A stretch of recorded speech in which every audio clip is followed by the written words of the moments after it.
Para muchos, la oportunidad de convertirse en héroes.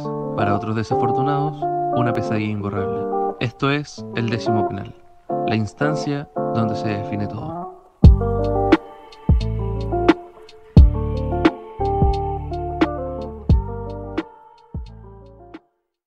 La bienvenida para todos, estamos acá en un nuevo capítulo del décimo Penal Podcast. Soy Alonso Sepúlveda, quien les habla, y como siempre, estamos acá en compañía de Lucas Franques. Lucas, ¿cómo estás? Y por favor, cuéntanos quién es el siguiente jugador en pararse frente al balón acá en el décimo penal.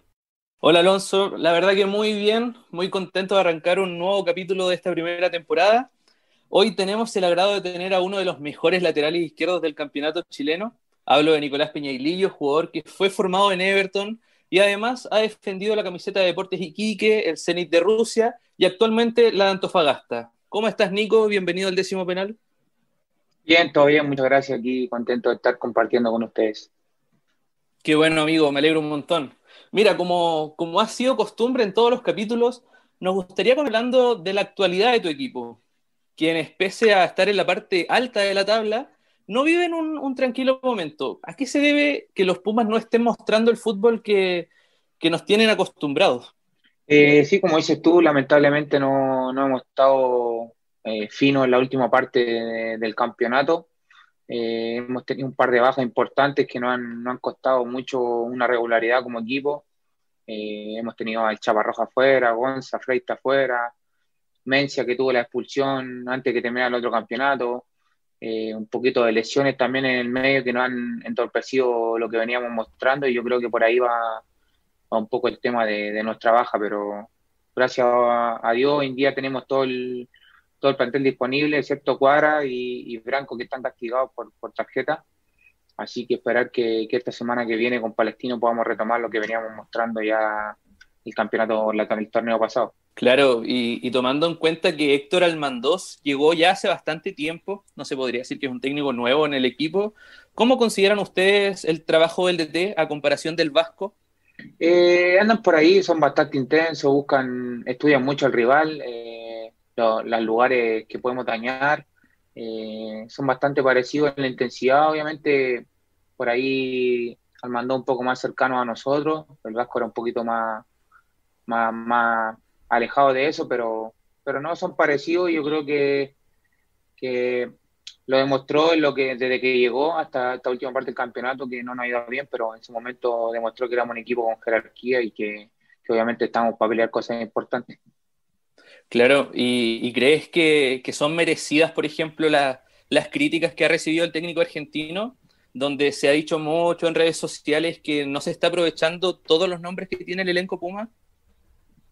Es que es difícil, yo siempre he sido de los jugadores que no le echan mucho la culpa al técnico, sino que a nosotros los jugadores que somos los que estamos dentro de la cancha, que no tomamos las mejores decisiones en su momento y yo creo que el equipo ha estado un poquito bajo a lo que, o sea, obviamente bajo a lo que estábamos mostrando antes y obviamente la responsabilidad cae en nosotros de levantar esto, que somos los que entramos a la hora del partido a la cancha y obviamente tenemos que solucionar problemas y obviamente no lo hicimos estos últimos partidos. Son un equipo que están en, como lo mencionábamos al comienzo de la entrevista, en la parte alta de la tabla, pero a la vez lejos del líder, que están en la quinta ubicación a 14 puntos, donde ya acumulan lamentablemente para ustedes 4 partidos sin ganar. Teniendo todo este panorama en cuenta y también aprovechando que están en la parte alta, ¿cuáles son las aspiraciones para ustedes para este cierre de torneo? Nosotros siempre hemos aspirado a conseguir algo más importante de lo que se consiguió hace 2 años atrás, que fue una clasificación a una sudamericana. Me tocó llegar el año pasado, que no nos fue muy bien, que estuvimos peleando prácticamente el descenso. Pero este año, obviamente, sabíamos que teníamos nombre importante, un equipo importante para pelear el campeonato y esa era nuestra meta. Como decís tú, obviamente, Católica nos sacó y obviamente Calera nos sacó bastantes puntos de diferencia, pero aún soñamos por último con entrar con una Copa Libertadores y obviamente en el fútbol nada se sabe, se pueden caer, ojalá, y nosotros agarrar una rachita de 3, 4 partidos para volver a meternos ahí y estar más cerca. Así que primeramente clasificar a una Copa Internacional, ojalá como grupo clasificar a una Libertadores, si no una Sudamericana y bueno, no nunca dejar de soñar con un campeonato. ¿Para ti es importante el aspecto psicológico en cuanto a un camarín en una aspiración por ejemplo, las que ustedes tienen? Sí, obviamente después de lo que hemos vivido este año, de la pandemia, ha sido complicado, pero el club en sí, sobre todo en nuestro PF, que es muy importante en el grupo, se contactó con una psicóloga muy conocida que se llama Paso Campo, que ha trabajado con la selección chilena, con Colo-Colo, con varios equipos, y bueno, cuando estábamos en cuarentena trabajamos bastante con ellos ese tema de la parte psicológica, que obviamente sabíamos que íbamos a volver a un deporte que no iba a ser el mismo que el año pasado, por ejemplo, donde, no sé, el fin de semana no podemos estar los 18 citados en el mismo camarín, donde teníais que hacer PCR toda la semana, donde los entrenamientos ya no íbamos a poder compartir un camarín como lo hacíamos día a día, con un desayuno. Entonces, la parte psicológica me parece que hoy en día, o sea, siempre ha sido fundamental, pero hoy en día yo creo que el doble es fundamental, es importante para estar bien en la tabla y bien como grupo. Y en esa parte mental de ustedes como grupo, ¿de qué manera se vio afectada con todo el episodio que ocurrió con Colo Colo? Fue un golpe duro para nosotros, porque nosotros veníamos con una racha importante, veníamos jugando sólido y sentimos que nos faltaba el respeto ese día de cómo se llama, de no jugar el partido. Nosotros sabíamos en ese momento que el que estaba con COVID no era un jugador. Nosotros habíamos tenido en la primera fecha de la vuelta post pandemia un contagiado que fue Branco Ampuero y tuvimos que jugar igual, siendo que era el capitán del equipo, imagínate.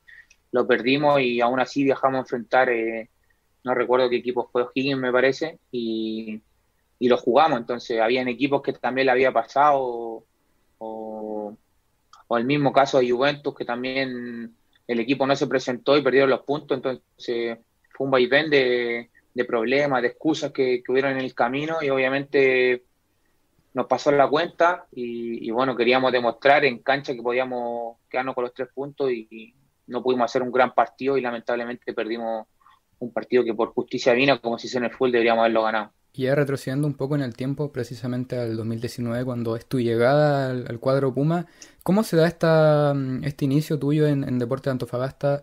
¿De qué manera se termina concretando tu llegada?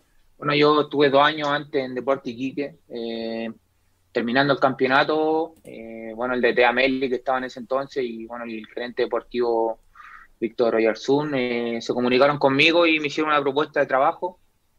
Yo con mi representante, la verdad, estábamos viendo unas opciones distintas. Una de esas fue Católica, que el Tati se comunicó conmigo y con mi representante, y estuvieron muy avanzadas las negociaciones para poder fichar por Católica. Lamentablemente no se dio por circunstancias de fútbol, terminó llegando, me parece, Cornejo, y bueno, se cayó esa opción.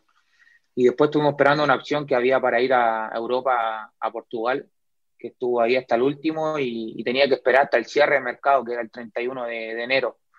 Y todos los equipos en Chile ya estaban haciendo las pretemporadas, yo estaba entrenándome solo, después pedí permiso para entrenar con mi ex equipo, que fue Everton, que me pusieron un PF, que igual no era lo mismo entrenar con un equipo a un PF. Y mi representante me decía que esperáramos, que se podía dar lo de Europa, y al final yo terminé tomando la decisión de no esperar más, porque sentía que los equipos estaban avanzando mucho, estaban formando ya los planteles completos, estaban terminando la pretemporada, y necesitaba unirme a un ¿cómo se llama? A un grupo. También tuve la opción ese año, antes de venir acá, Calera, que me llamó el Paqui en ese entonces, y bueno, por cómo se había comportado Antofagasta conmigo, con las opciones de que siempre estuvieron hablándome y entendiéndome que podía fichar o por Católica o por Europa, me siguieron esperando y tomé la decisión de venir acá. ¿Y qué club de Portugal te estaba buscando? Era donde jugaba Juan Delgado, no me acuerdo el nombre, no me acuerdo bien el nombre, pero era donde estaba Juan Delgado antes de partir a Necaxa. Nico, y hablando de frustraciones, así en cuanto a negociaciones que has tenido para llegar a algún club, hay algo que muchos quieren saber, el por qué finalmente no llegas también a Unión de Santa Fe hace algunos meses atrás, donde sonaste muy fuerte en el equipo que hoy justamente entrena el Vasco, con el que compartiste en Antofagasta. Para Bueno, sí. No, dale. Eh, Bueno, esa fue una decisión muy difícil. El Vasco cuando estaba aquí siempre me dijo que era su jugador de confianza, él logró un rendimiento importante en mí y siempre me dijo que si él partía a cualquier fútbol, él me iba a llevar. Entonces cuando él empezó a sonar que se iba, él me llamó y me dijo que sí había una posibilidad importante de no seguir acá y que obviamente él iba a hacer el intento por llevarme y que iba a hacer todo porque saliera. Entonces, cuando él ficha por Unión de Santa Fe, me llama y obviamente me explica que me pidió como prioridad, que quería que yo fuera a usar el puesto de lateral izquierdo o lateral volante o central por izquierda. Y empezó las negociaciones de su directiva con mi representante, el tema de sueldo y el tema de posible salida, ya que yo obviamente tengo el contrato hasta el 31 de enero, que sería el término de temporada acá en Antofagasta, y había una cláusula de salida que era de $200.000. Entonces, era una cláusula muy alta para lo que era el tema mercado ahora, sobre todo con pandemia. Y bueno, Unión de Santa Fe hizo el esfuerzo, ofreció creo que $70.000. El, el tema de sueldo ya lo habíamos arreglado un poquito, pero tampoco era una cosa que me convenía mucho. Sí, yo quería dar un paso obviamente porque conocía al técnico y porque era un fútbol que me llamaba mucho la atención de chico y que podía obviamente crecer mucho y acercarme un poquito a la selección, sabiendo que era un fútbol llamativo y muy competitivo. Entonces, después vinieron varias cosas que la hablé con mi familia, la hablé con mi representante y me hacían ver que obviamente quizá ir allá iba a ser un poco tedioso el tema, por ejemplo, del cambio del peso argentino al dólar, y obviamente la pandemia estaba muy fuerte allá y por ahí tomé la decisión de ¿cómo se llama?, de decir que no a esa propuesta que obviamente el Vasco se la estaba jugando, que me llamaba día por medio para poder ir. Y fue difícil decirle que no al profe después de todo lo que hizo por mí, pero obviamente siento que tomé una buena decisión, no dejar el club acá. Hice una buena temporada el campeonato pasado en la primera rueda y obviamente mi idea era seguir ayudando al club, al equipo a quedar en esas partes, en esa zona de la tabla que son arriba, que queríamos luchar. Así que, como te digo, fue una decisión dura decir que no, pero también no estoy arrepentido en haberme quedado. Y uno de los clubes que sí concretaste tu llegada dentro de tu carrera ha sido Deportes Iquique. ¿Cómo evalúas ese paso en tu carrera de los Dragones Celeste? Y también si nos puedes contar cómo se dio esa llegada en ese equipo del norte. Esa fue quise hacer un cambio. Yo venía recuperándome una lesión de rodilla, lamentablemente, que me ocurrió en mi mejor momento. Y en Everton quisieron renovarme por 2 años, que había llevado el grupo Pachuca, pero yo tomé la decisión de salir de mi zona de confort e ir a probar a Deportes Iquique, que me llamó el Pillo Vera en ese entonces que estaba, y bueno, me presentó el proyecto deportivo que tenían. Ellos jugaban Copa Libertadores, así que no lo dudé y lamentablemente volví a recaer en una lesión importante de rodilla cuando llegué y me perdí la Copa Libertadores. Así que es un club que le tengo mucho cariño, me trataron muy bien. Fue duro también salir de allá. Cuando tuve la opción de venir acá, ellos fueron los primeros, bueno, fui el primer jugador que quisieron renovar. Me ofrecieron 2 años de contrato, me acuerdo, y fue duro tomar esa decisión.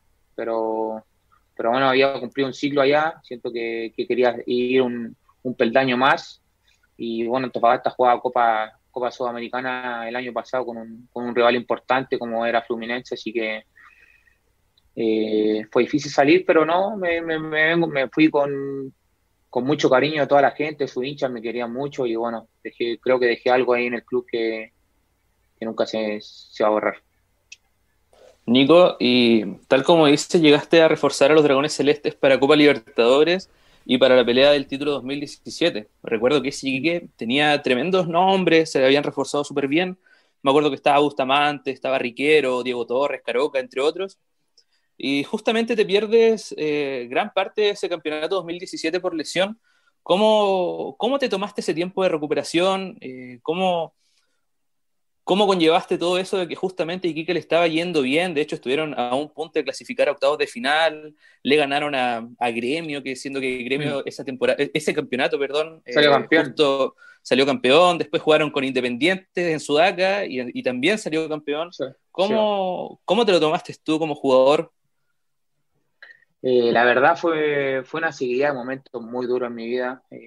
No solamente había tenido un par de lesiones, sino que había perdido hace poquito a un bebé que venía en camino y fue un golpe, bueno, un mazazo duro que me hizo en su momento pensar en el retiro. No sabía que sé que tengo muchas condiciones, pero un golpe así, la verdad me tiró al piso y me acuerdo que lo hablé con mi señora ahí y le dije que no quería volver a jugar.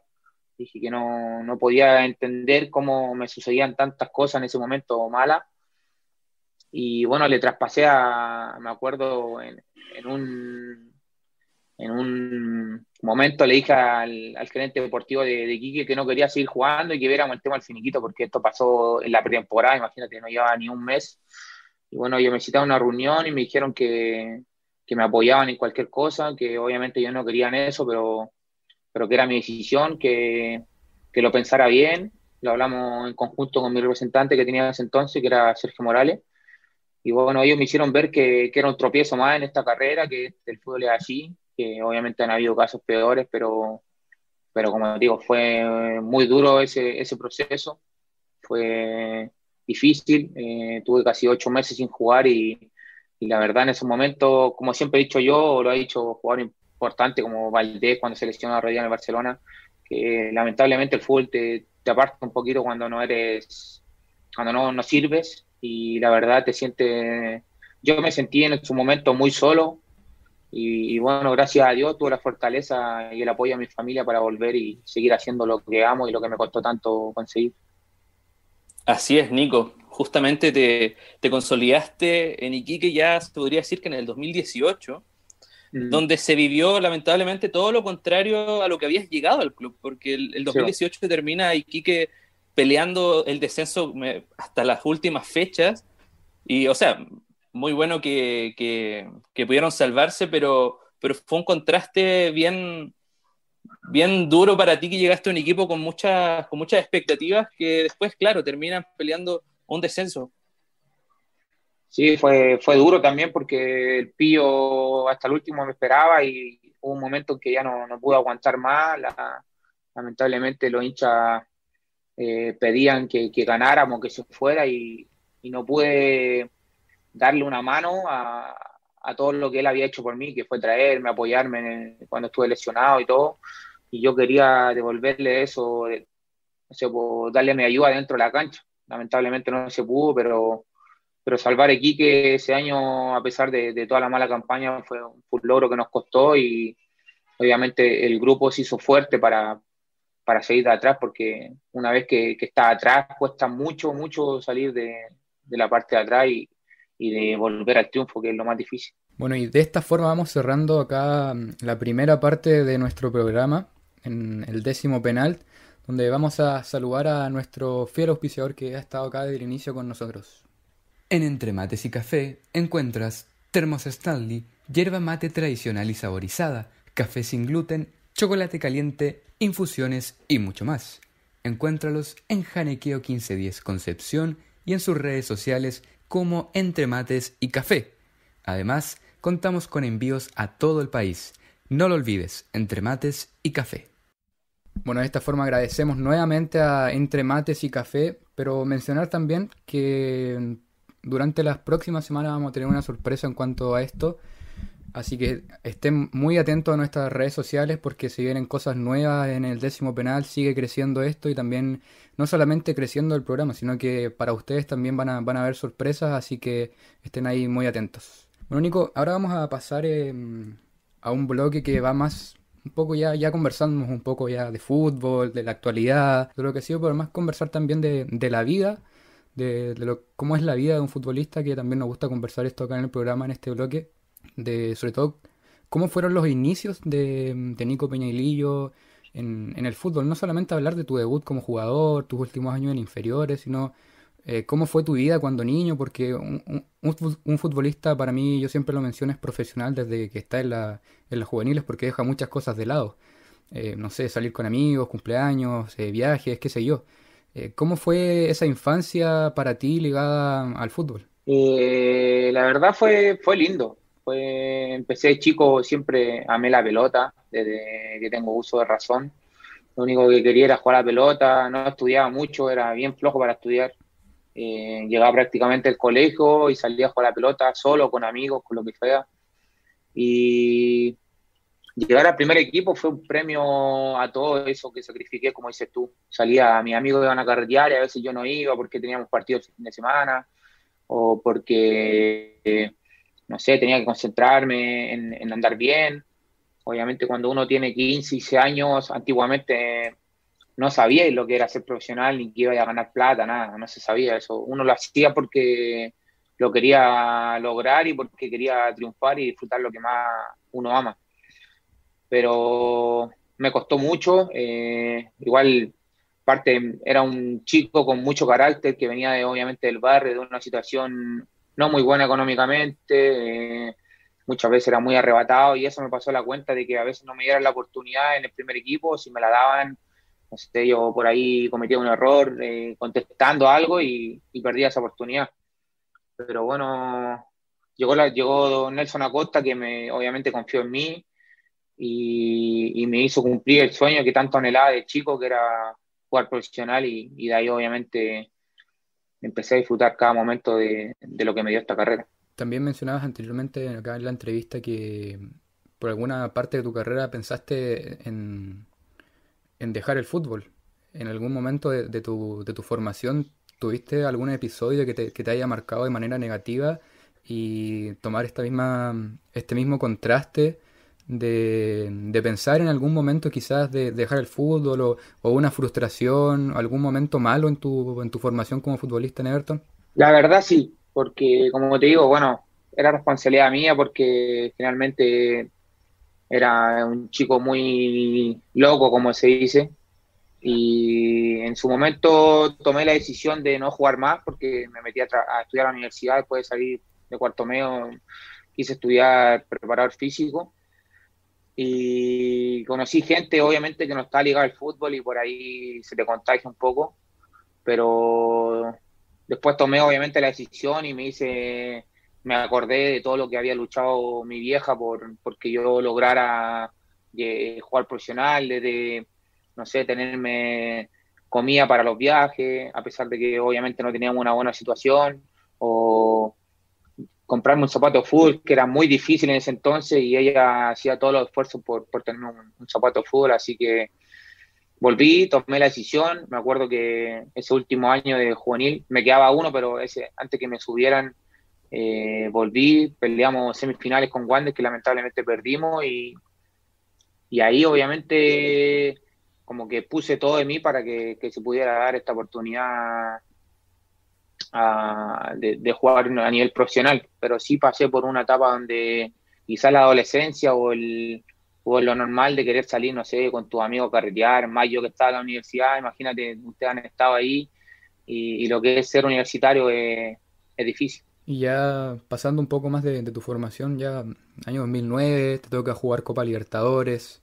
Imagino una experiencia linda en tu vida, pero ¿cómo fue ese momento? Y también preguntarte que fue difícil el año siguiente, que el año siguiente en el 2010 es el descenso. ¿Cómo fue esa transición de estar compitiendo en la mejor competición de nuestro continente, para mí la más linda del mundo, Sí. a terminar en un descenso?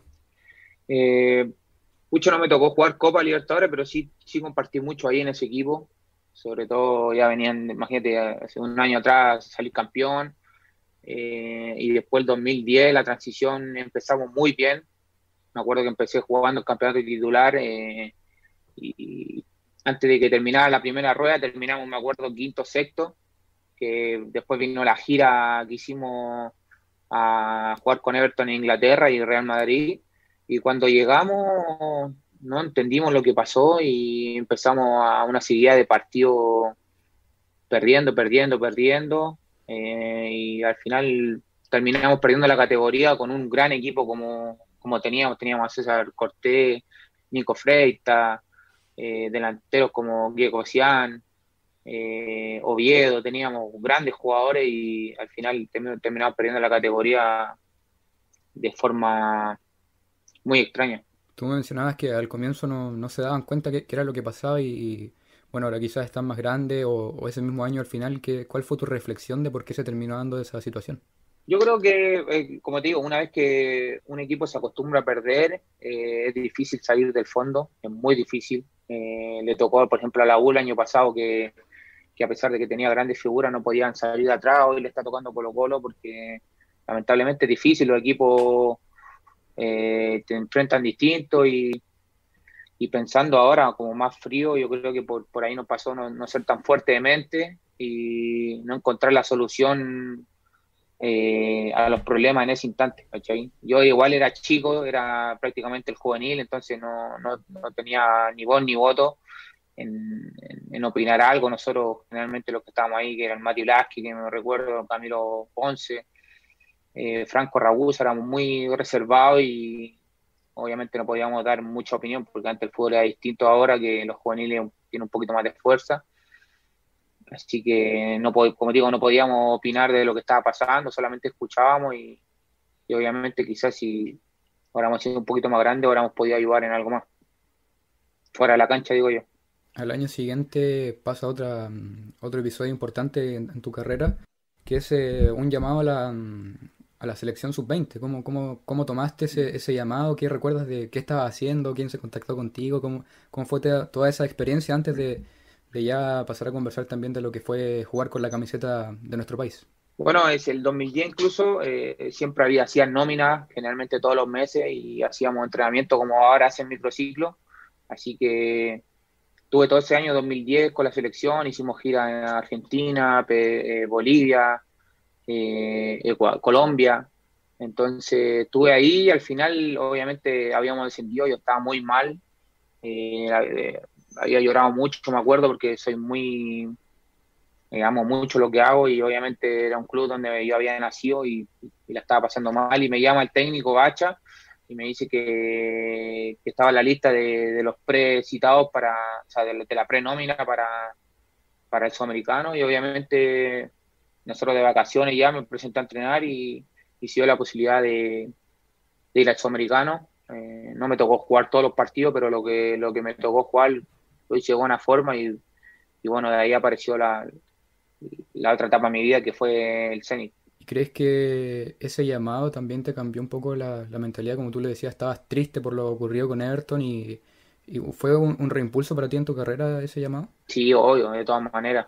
Fue como un premio igual a todo el esfuerzo que hice este año de prácticamente ser el juvenil, el que más sumó minutos. Entonces, defender la selección yo creo que es lo mejor que te puede pasar como jugador y haber recibido ese llamado y finalmente ir al Sudamericano y vivir esa experiencia jamás se va a olvidar. Y después de vivir esa experiencia en el Sudamericano, el Zenit de San Petersburgo se interesó por tus servicios y te llevó a Rusia. ¿Recuerdas ese momento? ¿Cómo se da todo? ¿Cómo partes a Europa con 20 años? ¿Cuáles eran tus expectativas a tan temprana edad? Eso sí, muy chistoso porque los representantes que me llevaron, me acuerdo que cuando estábamos en Perú, lo llamaban a Lorenzo Reyes, que era nuestra figura prácticamente, que era nuestro segundo capitán, y yo me llevaba muy bien con él y lo buscaron allá para llevarlo, creo que era Atalanta, y Lorenzo no le dio mucha importancia, como que lo veía, eran italianos estos representantes. Y pasó, justo me expulsaron, me acuerdo, en un partido contra Venezuela, y me tocó ver el partido del palco y estaban todos los representantes ahí. Estaba con Felipe Correa, que trabajaba ahí como gerente, como coordinador, y habían varios representantes con cuaderno y todo, y yo miraba y había un par que tenía mi apellido ahí anotado. Y después pasó que terminó el campeonato, no clasificamos en el último partido al Mundial, y yo destrozado porque no jugué el último partido, lloré mucho, me vine muy triste.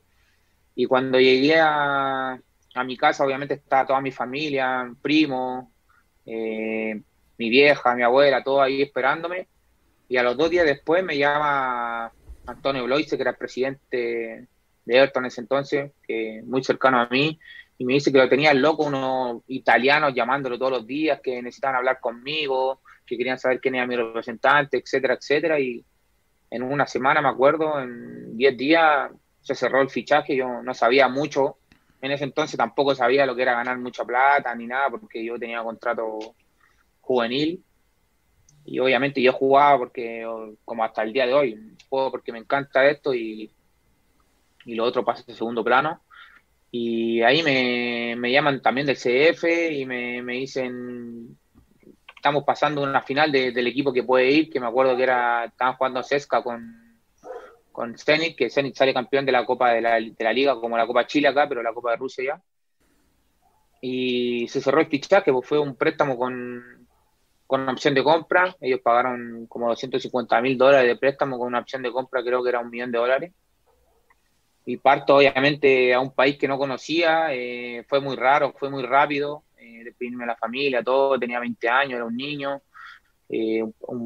Obviamente un país un idioma muy complicado. Llegué, habían menos 20 grados cero, pero llegué al mejor equipo de Rusia. Para mí, siempre lo he dicho, estuve en el Real Madrid de Rusia. Ellos tenían los mejores auspicios, me hicieron exámenes desde, no sé, del dedo hasta la oreja, una locura. 17 horas de vuelo para allá, llegué la noche, intenté dormir, acá prácticamente habían 7 horas de diferencia y no dormí nada. Al otro día exámenes médicos, todo, y presentación oficial, entrevista, ¿no? Fue fantástico, y obviamente una experiencia única, que sin duda la volvería a vivir si me dieran la opción de reelegir. Sí, yo creo que a todos les gustaría ir a Rusia. Y también pensando en todos los chilenos a veces que parten jóvenes al extranjero, muchos van a países donde la cultura es relativamente parecida a la de Chile, o al menos se coincide un poco con el idioma, que no es como tan un obstáculo. ¿Cómo fue esos meses en Rusia? ¿Te fuiste a vivir con alguien? ¿Qué fue como lo más extraño que te pasó allá? ¿Alguna situación que recuerdas y dices, mira lo que andaba metido, mira lo extraño que es Rusia, lo diferente? Primero llegué, obviamente, bueno, estaba con mi representante, le hablaba bien en inglés, entonces no tuve mucho problema. Y bueno, había un gerente allá que hablaba español, así que por ahí pude comunicarme. Después me acuerdo que me presentaron con Luciano Spalletti, que era el técnico. Había traductor para todo, el traductor hablaba prácticamente 4 o 5 idiomas, entre eso el español, y por ahí nos entendíamos, y el italiano no era tan difícil de entender como el ruso.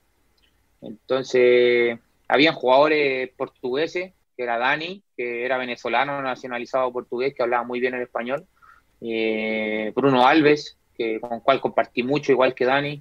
Fernando Meira, que eran todos mundialistas, seleccionados de sus países, todo. Entonces, ellos me acogieron de buena forma. Me acuerdo que la segunda vez que entrené con el equipo, ellos me invitaron a su casa a comer. Yo vivía en un hotel, viví en un hotel los 6 meses, y nada, obviamente compartí lo que más pude con ellos porque era con los que podía comunicarme. También tenía un traductor que lo era para ocasiones especiales, como no sé, tenía que ir a hacer la visa de trabajo, que me tuve que salir a Finlandia, me acuerdo, y él me acompañó y hizo todo el proceso conmigo. Y una experiencia difícil fue que fui al Hermitage, que era como un museo allá, y me perdí, era muy grande y no sabía cómo salir. Entonces preguntaba y nadie me entendía. Yo hablaba muy mal en inglés y no me entendía mucho. Al final caminé como media hora, 40 minutos para encontrar una salida, y me acuerdo lo más chistoso que me pasó, y nunca más quise ir al museo ese porque era gigante. Nico, justamente estabas nombrando grandes nombres como Spalletti, que fue técnico hace un tiempo del Inter de Milán. Estuviste con Bruno Alves, que es un reconocido defensor. Y Sí. también estuvimos leyendo que por ahí, junto al primer equipo del Zenit, estuvieron disputando un partido contra nada menos que el Bayern Múnich de Alemania. ¿Nos podrías comentar acerca de ese partido y cómo fue cambiar camiseta con el máximo goleador histórico de los mundiales? Sí. Esa verdad fue una anécdota que es para contarle si algún día tengo un hijo, contársela si le gusta este deporte, porque eso fue un partido por un auspicio de Audi que tenían los dos equipos, que se llama Audi Cup, Y bueno, hicieron un partido amistoso. Nosotros pensamos que no iba a venir con equipo titular, pero si tú te fijas, estaba Kroos, estaba, bueno, Klose, habían jugadores de elite, pues estaba Rodden, Ribéry. Imagínate, yo me tuve que marcar a Rodden y a Ribéry en un momento, no me acuerdo en ese partido, que entré en el segundo tiempo. Y la anécdota con Klose fue que, bueno, terminó el partido, yo quería la camiseta de Ribéry o Robben, pero lo más grande, me acuerdo, en ese entonces la cambiaron y no podía hacer nada. Y lo único que vi a Klose muy cerca y le dije, Chain, así como cambiamos la camiseta dentro del inglés malo que tenía, y él me dijo lo que entendí yo, que fue saliendo en el túnel la cambiamos. Entonces yo me fui lentito atrás de él, caminando, cosa que cuando salíamos al túnel, él se paraba y me entregaba su camiseta. Y bueno, el estadio tenía un camarín en un lado y de la visita en el otro lado. Y él se fue a su camarín y yo seguí, bueno, mi trayecto, porque yo sabía que no podía hacer más, ni tampoco decir al utilero, hoy anda a cambiarme la camiseta como lo hacen acá, porque era chico y era igual vergonzoso. Y pasaron, me acuerdo, como 10 15 minutos y Klose entra al camarín de nosotros y me mira y se saca su camiseta y yo le paso la mía y yo quedé, pero para adentro, le digo a Dani, la humildad de este tipo es increíble, o sea, no jamás me pensé que el goleador histórico de los mundiales o un goleador de su categoría iba a venir a cambiarle la camiseta a un juvenil de 20 años, porque yo tenía cara de niño igual, y la forma en que lo hizo obviamente quedó marcado en mí, y siempre que puedo se la cuento a mi amigo y tengo la camiseta ahí que la voy a enmarcar obviamente y se la muestro a mis amigos más cercanos y le cuento esta anécdota linda que me regaló el fútbol. Nico, y finalmente en tu estadía con el Zenit, ¿por qué te tienes que volver a Chile? ¿Hubo algún problema con la dirigencia de Everton? ¿No te querían soltar por alguna cantidad de dinero? ¿Cómo fue tu salida finalmente de Rusia? Bueno, ya había terminado el campeonato, la primera parte del campeonato, terminamos, me parece que primero, segundo, hicimos una muy buena campaña. Yo fui citado de 17 partidos, fui citado 10. Dentro de los que no fui citado tuve una lesión ahí, un 15 tobillo. Pero terminó la primera rueda, nos dieron 2 semanas de vacaciones, me acuerdo, y yo decidí salir a Finlandia, pero antes había hablado con mis representantes chilenos y los representantes italianos que tenían en ese entonces, que me habían hecho que yo fichara allá. Y bueno, estaba la opción de compra de $1 millón. Y había un lateral izquierdo que yo era la banca de él, y él iba a terminar el contrato, no iba a seguir, pero Spalletti quería traer un lateral izquierdo de selección italiana, que era Domenico Grischito, que jugó mucho tiempo allá, y querían que yo fuera, obviamente, el que siguiera sus pasos, que aprendiera de él y todo. Yo me acuerdo claramente lo que hablé con los italianos, y que querían que me dejaran a préstamo 6 meses más y comprarme a fin de año por el tema de cupos que había en ese entonces, que eran 2 cupos, y no podían ocupar un cupo extranjero en mí, ¿cachai? Y querían renovar el préstamo 6 meses más y comprarme a fin de año, que sería en diciembre, donde había un cupo más, habían más posibilidades de cupos para incorporar. Claro. Entonces yo me acuerdo que empezaron las negociaciones con Everton y al principio mi representante me dijo que estaba todo bien. Yo me acuerdo que fui a Finlandia por unos días a conocer y todo, y cuando él me dijo que prácticamente iban a hacer eso, que no había problema. Y Everton estaba en segunda división todavía, me acuerdo, con Fantasma Figueroa, y iban muy mal en la tabla. Y bueno, yo todavía era juvenil, entonces me podían inscribir como sub-20. Y también había 2 cupos nomás acá en Chile en ese momento para reforzarse. Entonces creo que hubo discusiones, me parece que Everton quiso pedir más plata por el préstamo, siendo que Zenit había pagado $250.000, una suma muy importante de dinero en ese entonces. Y al final hubo problemas y imagínate, el mejor equipo de Rusia no se va a calentar la cabeza por un jugador de 20 años y al final tomó la decisión de que tuviera que rescindir allá y tuve que devolverme lamentablemente sin poder hacer nada para poder quedarme allá, ¿cachai? Así que fue muy triste, obviamente yo me enteré más adelante lo que había pasado y bueno, fue una de las tantas que los dirigentes de Everton en ese entonces trancaron mi carrera.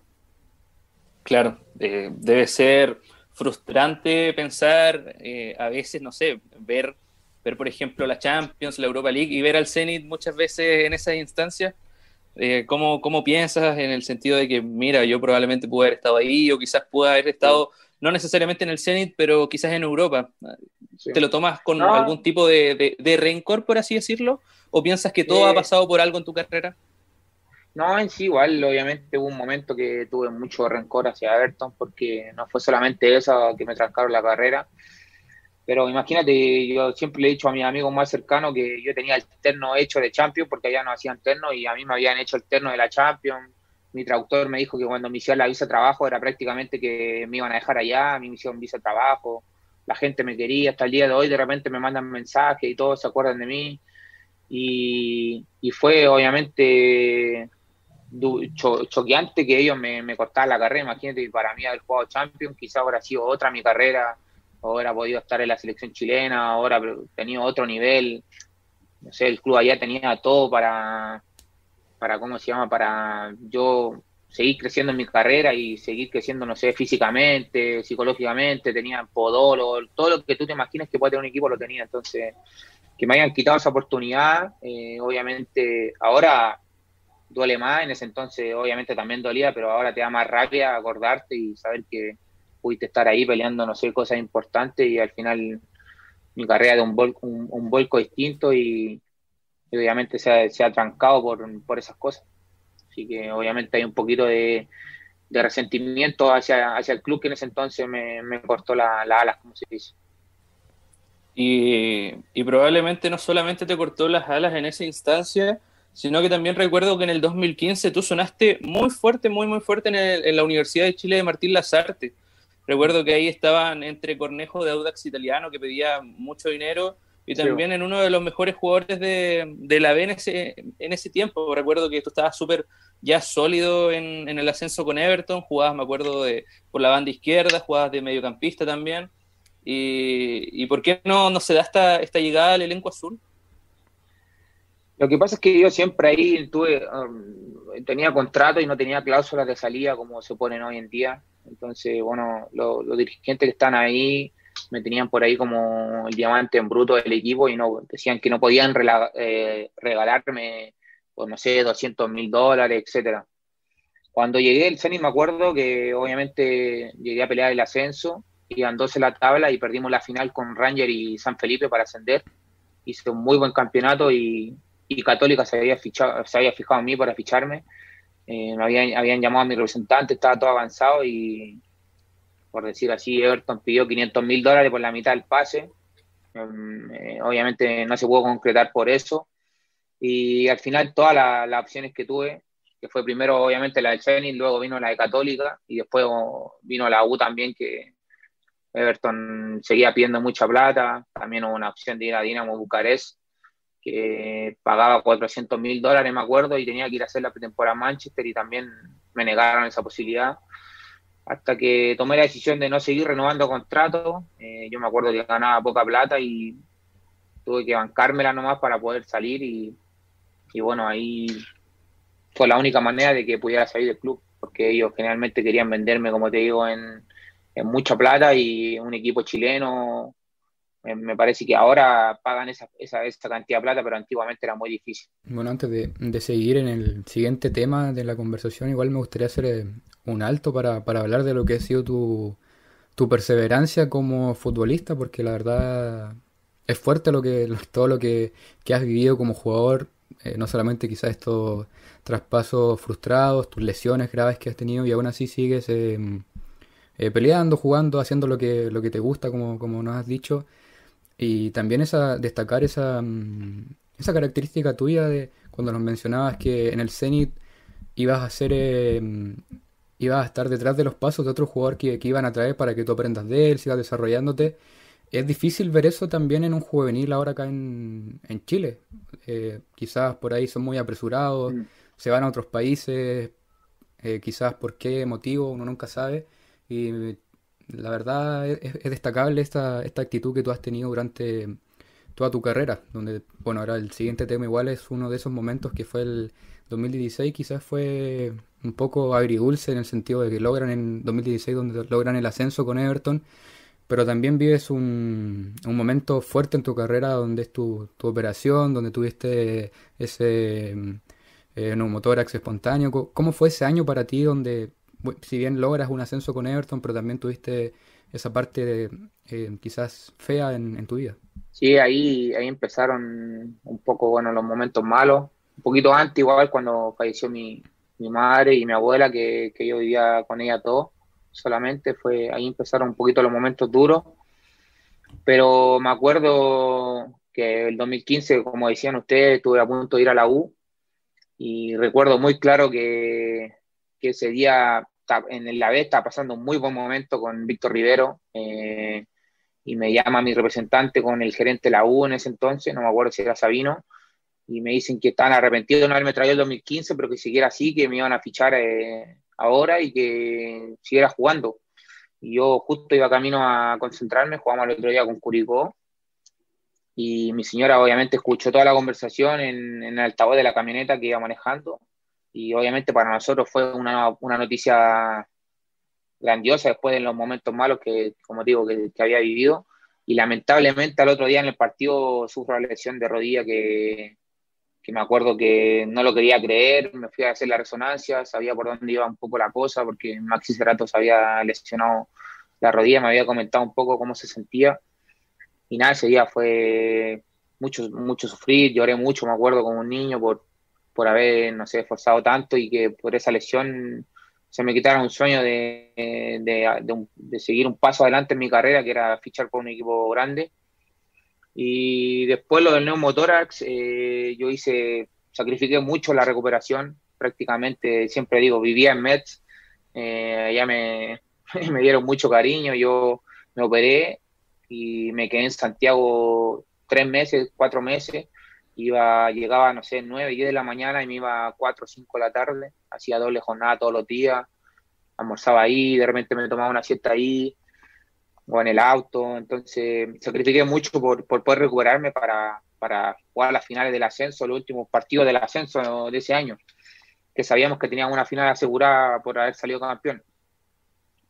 Entonces me esforcé tanto, supuestamente una lesión de rodilla te dan el alta a los 6 meses y a mí me lo dieron a los 4 meses y medio, 5, y me acuerdo que ya estaba haciendo el proceso de reintegro con el equipo y obviamente no estaba citado, hicimos una sesión de pesa y después cancha y me acuerdo que estaba haciendo pecho y estaba la ventana abierta al gimnasio y sentí como esos aires que llamamos nosotros que te dan como en la espalda y que te duelen y no te dejan mover y todo, y seguí haciendo peso y cuando terminó me empecé a sentir un poco mal y claro, se sentía como una burbuja acá adentro, cerca del pulmón, yo no sabía nada, caminaba 10 pasos y sentía que me iba a desmayar y era muy raro.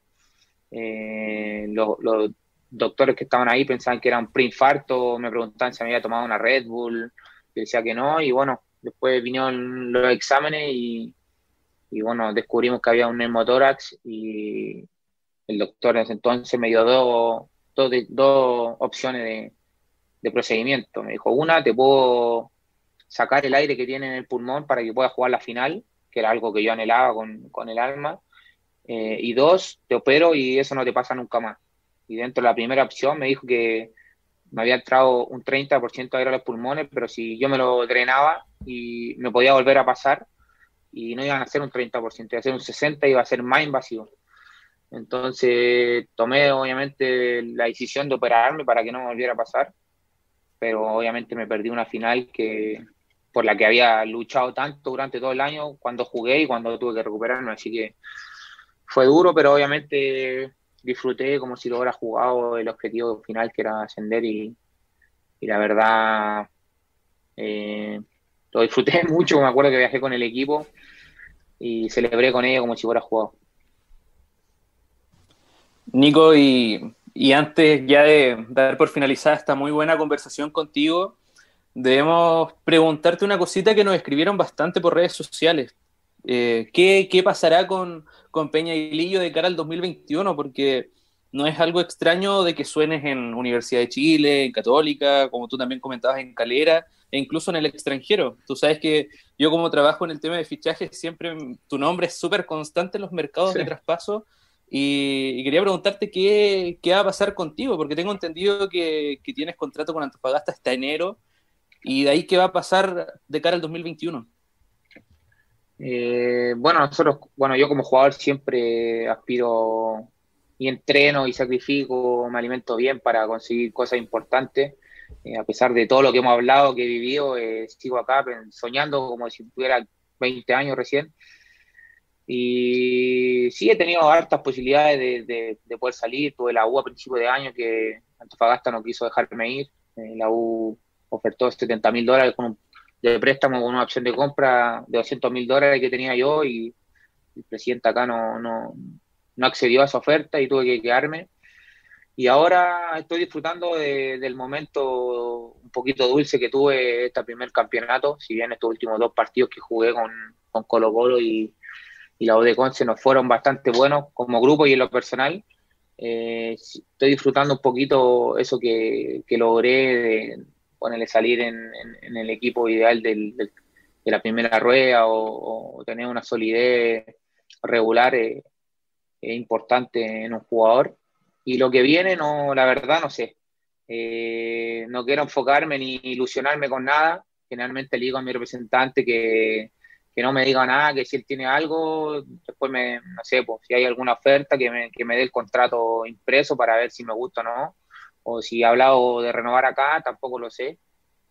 Porque al final he tenido tantos posibles fichajes que se caen y al final uno se emociona y quiere obviamente dar el siguiente paso y por algo en sí se cae, así que he estado súper despreocupado de ese tema, solamente enfocado en seguir haciendo las cosas bien, en ojalá poder lograr una nominación a un microciclo, poder demostrar que obviamente puedo ser un aporte ahí, sabiendo que esa posición es súper escasa y obviamente yo siento y la gente que me rodea también de que en ese puesto puedo echar una manito, así que como digo, enfocado en seguir bien, en conseguir estas cosas y lo que vendrá después lo veré un poquito más tranquilo, eh, quizás ya con el campeonato terminado. Claro, sí, un poquito más tranquilo. Sería muy bueno pensar en cuál podría ser la mejor decisión. Pero poniendo en la balanza, ¿te gustaría dar un salto probablemente al extranjero? ¿Hay algún equipo del Vasco, por ejemplo, como nos estabas comentando que él sí o sí te quiere en alguno de sus equipos? ¿O te gustaría llegar a la capital del país?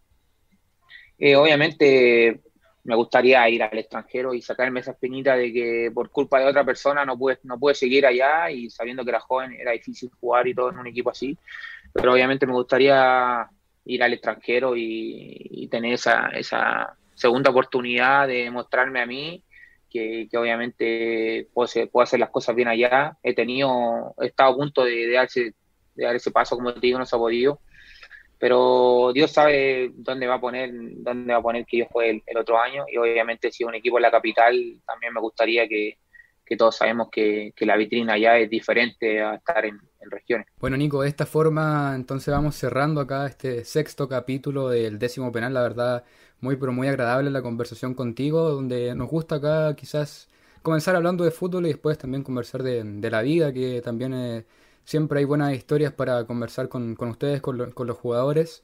Y la verdad, igual conmovido con todo lo que ha sido tu historia como jugador, donde pasaste momentos malos y también confesar que no precisamente tú, pero sí un equipo donde estuviste ese 2016. En esa final a mí me hiciste pasar un mal momento, así Sí, que más que nada lo siento, lo siento.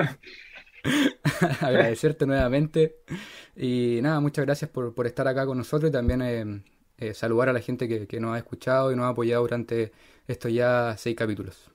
No, agradecerle a usted, obviamente, por la invitación. Feliz de ser parte de este lindo proyecto que están creando y obviamente pueden contar conmigo para lo que sea, para que siga creciendo esto y obviamente siempre es lindo contarle un poquito a la gente de lo que vive uno que generalmente no sabe lo que hay detrás de. Así que nuevamente agradecerle a ustedes por la invitación.